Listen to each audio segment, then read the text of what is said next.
Every time Frankel entered a race, the result was already decided. The only mystery was how far ahead he would finish, and the one time he almost lost changed everything. Race after race, this same outcome. Different tracks, different opponents, same crushing dominance. The jockeys behind him, they were no longer trying. But here's what makes this story different from every other sports documentary you've watched. This isn't just a success story. This is the story of a horse who broke the limits of the sport itself. For 14 races, Frankel didn't just win. He made winning look inevitable. He turned world-class competition into a parade. And when the sport finally caught up to what they were witnessing, they realized something terrifying. They had no idea what to do about it. Frankel was born in February 2008 at Banstead Manor Stud in Suffolk, England, and from day one, people were watching. Why? Because of his father. Galileo, one of the greatest sires in racing history. When you breed to Galileo, you're not hoping for talent, you're expecting it. His offspring had already won derbies, dominated European racing, and redefined what bloodline value meant.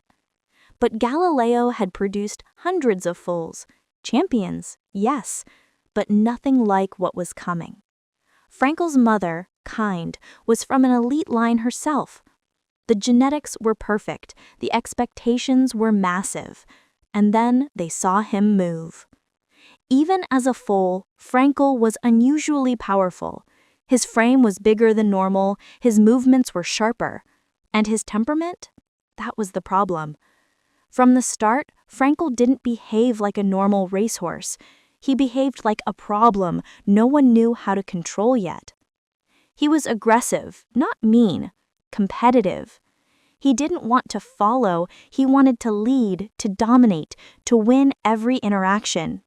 At feeding time, in the paddock, during early training, everything was a contest to him. The handlers didn't know it yet, but they weren't raising a champion. They were raising something else entirely. By the time Frankel entered serious training under Sir Henry Cecil, the problem became impossible to ignore. He wouldn't listen. Not in a bratty way, in a "this horse has no understanding of his own limits" way.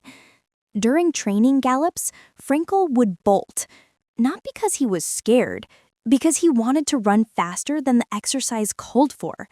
His jockey would try to hold him back, and Frankel would fight the bit, pulling, surging, refusing to settle. He'd blow past stablemates effortlessly, leaving seasoned racehorses struggling to keep up during what was supposed to be a light workout. The trainers faced a dilemma. How do you prepare a horse for racing when he's already running faster than you want him to in practice? Sir Henry Cecil, one of the most respected trainers in British racing history, had seen plenty of talented colts. But this was different. The fear wasn't that Frankel wasn't good enough. The fear was that he might be too much to control. If they couldn't get him to pace himself, he'd burn out.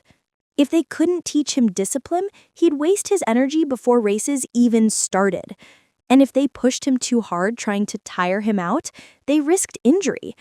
But here's the thing about Frankel that no one fully grasped yet. He wasn't misbehaving.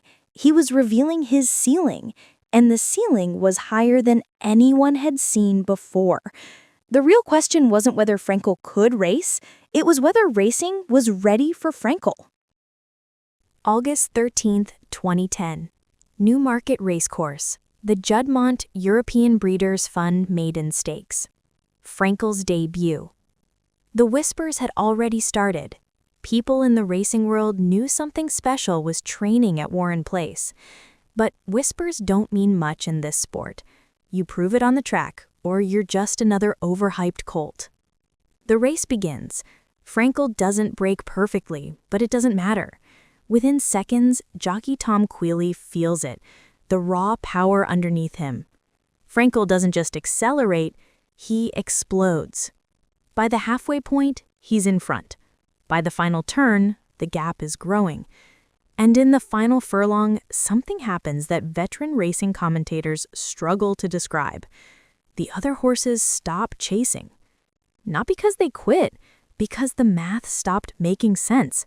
Frankel is pulling away so fast that closing the gap would require a speed that doesn't exist. He wins by more than 10 lengths. In a maiden race, a race for first-timers, that's not just impressive, it's a warming. After the race, Sir Henry Cecil gives an interview. He's smiling, but there's something else in his expression. Relief? Disbelief? He says Frankel is above average. That's British understatement for, we don't know what we have yet, but it's not normal.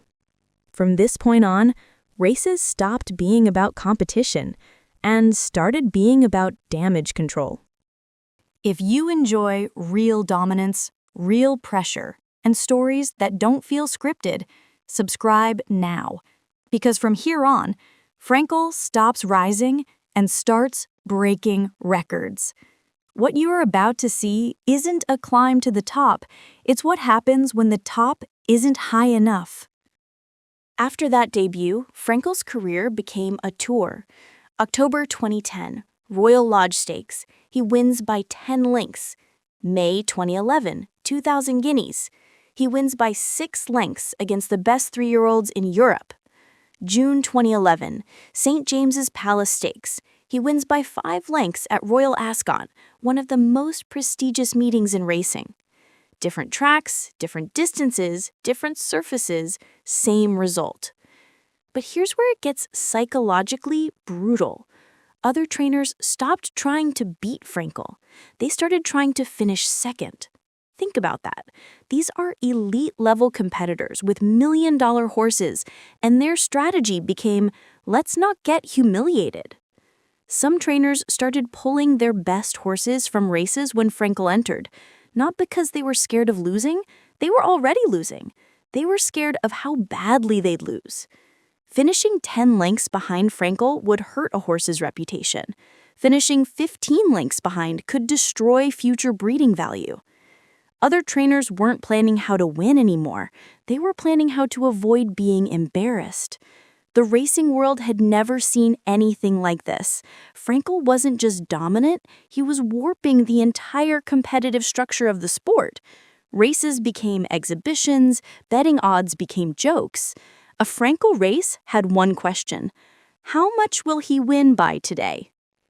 But then came May 2012, Newmarket, the Locking Stakes, and for one terrifying moment, the legend almost ended.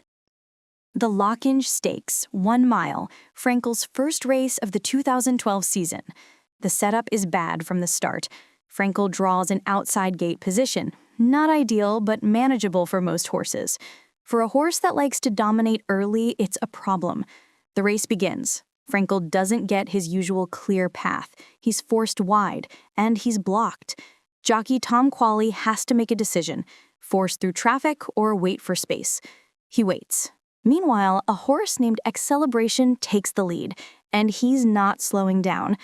The crowd at Newmarket starts murmuring. Frankel is in 4th, then 3rd. The gap to the leader is 3 lengths, then 4. The announcers' voices change. The certainty is gone. They're watching something they've never seen before. Frankel is behind and running out of track. With 2 furlongs left, Frankel is still trailing. Celebration is running the race of his life. The crowd is standing. Some are cheering for the upset, others are silent, holding their breath. And then, Frankel changes gears. It's not a gradual acceleration, it's a switch, like a car shifting from 4th gear to something that shouldn't exist. He passes one horse, then another. Celebration is still ahead, but the gap is shrinking, not slowly, but violently. 1 furlong left, Frankel pulls alongside Celebration. Half a furlong, Frankel takes the lead. The finish line, Frankel wins. The margin? Just over a length. The crowd explodes, not in triumph, in relief. Because for 30 seconds, the impossible almost happened. After the race, Tom Qualley is asked what it felt like. He says, I thought we were in trouble. Then I felt him find another gear, and I stopped worrying. That race didn't weaken the legend. It made it more dangerous. Because now, everyone knew. Even when Frankel was losing, he wasn't really losing. He was waiting. So what made Frankel different? Not just good, physically, biomechanically different. The average racehorse covers about 24 feet per stride at full speed. Frankel's stride was measured at over 27 feet. That's 3 extra feet of ground covered with every single step. Over a mile race, that adds up to dozens of lengths. Most horses build speed gradually. Frankel could go from cruising to top speed in 2 strides. That's not training. That's muscle fiber composition, a higher percentage of fast-twitch muscle than normal. Post-race examinations showed Frankel's cardiovascular recovery was abnormally fast. While other horses were still breathing hard 5 minutes after a race, Frankel's heart rate would already be dropping back to resting levels. Frankel wasn't bulky, but his muscle-to-weight ratio was elite. He carried functional power without the bulk that would slow him down. Between races, Frankel bounced back faster than normal. Trainers could push him harder in workouts because his body repaired itself quicker.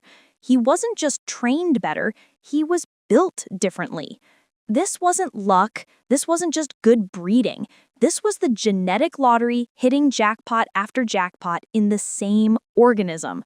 Frankel was what happens when every physical advantage aligns in one animal, and the sport had no answer for it. But Frankel's real dominance wasn't physical, it was psychological. There's a horse named X Celebration, the one who almost beat Frankel in the Lockinge. After that race, X Celebration faced Frankel 2 more times. Both times, he finished far behind. Not because he got slower, because he knew. Other jockeys started talking about the Frankel effect. When you're in the gate next to him, your strategy changes before the race even starts. You're not planning to win, you're planning to survive. Some horses never recovered their form after facing Frankel. Not physically, mentally. They'd been broken by the experience of giving everything and still finishing 10 lengths behind. Trainers stopped entering their best horses against him. Not quietly, publicly. They'd announce, "We're skipping this race because Frankel is in it." That's not cowardice, that's mathematics. Why risk injury? Why burn energy? Why damage your horse's confidence for a guaranteed second place? Frankel didn't just win races, he controlled the psychology of the entire field. By 2012, his presence in a race wasn't just about him winning, it was about everyone else losing before they even started. The sport had become a hostage situation, and Frankel was in complete control. October 20, 2012. Ascot Racecourse, the Champions Stakes, Frankel's final race. 14 starts, 13 wins, 1 race left. The pressure is unimaginable. An undefeated record is rare enough, but retiring undefeated? That would make Frankel immortal. The race itself is almost anticlimactic. Frankel dominates from start to finish, wins by a length and 3/4. The crowd roars. Sir Henry Cecil, battling terminal cancer, watches from the stands, tears in his eyes. 14 races, 14 wins, and undefeated. And then, immediately, the announcement: Frankel is retired. The reaction is split. Some celebrate. Frankel preserved his legacy. He went out on top, undefeated, untouchable. Others are furious. He was only 4 years old. He could have raced for another year, maybe 2. He never raced in America. He never faced international competition on different surfaces. He retired with questions unanswered. The business reason was obvious. Frankel's stud value was estimated at over £100 million. Every race risked injury. One bad step, one unlucky stumble, and that value disappears. But the emotional reason was more complex. Sir Henry Cecil was dying. He wanted to see Frankel retire undefeated. He wanted to protect the legacy they built together. Was this protecting greatness or ending it too soon? The debate still rages today. Some call it the smartest decision in racing history. Others call it a tragedy. A what if that will never be answered. But here's the truth. Frankel's retirement didn't end his dominance. It just moved to a different arena. Frankel retired to Banstead Manor Stud in 2013. His stud fee? £125,000 per breeding session. For context, that's more than most racehorses earn in their entire careers. Per session. Within months, he was fully booked. Over 100 mares per season. Do the math. That's over £12 million per year just from breeding fees. But the real impact isn't the money. It's the results. Frankel's offspring started hitting the track in 2016, and they started winning. Cracksman, Soul Stirring, Without Parole, and Mozu Oscott. One after another, Frankel's children dominated Group 1 races across Europe and Asia. By 2023, Frankel had sired over 80 stakes winners. His children have won in 6 different countries. His daughters are now being bred, creating a second generation of Frankel genetics. Even in retirement, Frankel is still competing. Every major race now has a question. Is there a Frankel horse in this? His genetic dominance is doing what his physical dominance did on the track, warping the competition. Trainers are now trying to acquire Frankel offspring. Breeding programs are restructuring around his bloodline. Frankel isn't just a retired champion. He's a dynasty, and his value keeps growing. Some estimates now put his total impact on the racing industry at over $1 billion when you factor in breeding value, offspring earnings, and economic influence. He's no longer just a horse, he's an industry. So here's the question that starts arguments in every racing community. If Frankel raced today, would he still finish the same way? The case against Frankel: racing has evolved. Track technology is better, training methods are more scientific, nutrition, recovery, data analysis, all of it has improved since 2012. Modern horses benefit from a decade of advancement. Plus, Frankel only raced in Europe. He never faced American horses on dirt. He never ran in the Breeders' Cup, never tested himself in the Kentucky Derby. There are variables he never encountered. The case for Frankel: his physical advantages weren't about era. They were about genetics. A 27-foot stride doesn't become obsolete. Fast twitch muscle fiber doesn't age out. Lung capacity doesn't care what year it is. And here's the brutal truth. Every modern horse that gets compared to Frankel loses races. Flightline was incredible, lost once. Bailly dominated Europe, lost once. Enable was a champion, lost multiple times. Frankel's record isn't just about talent, it's about consistency under pressure. For 2 years, he never had a bad day, never got unlucky, never stumbled, and never faded. If Frankel raced today, would he still finish the same way? The honest answer? We'll never know. But the fact that we're still asking the question 12 years later tells you everything. 14 races, 14 wins, and 0 defeats. Not because he avoided competition, because competition couldn't keep up. Frankel didn't just dominate horse racing, he redefined what dominance meant. He turned world-class rivals into background characters. He made trainers abandon their own horses' chances before races even started.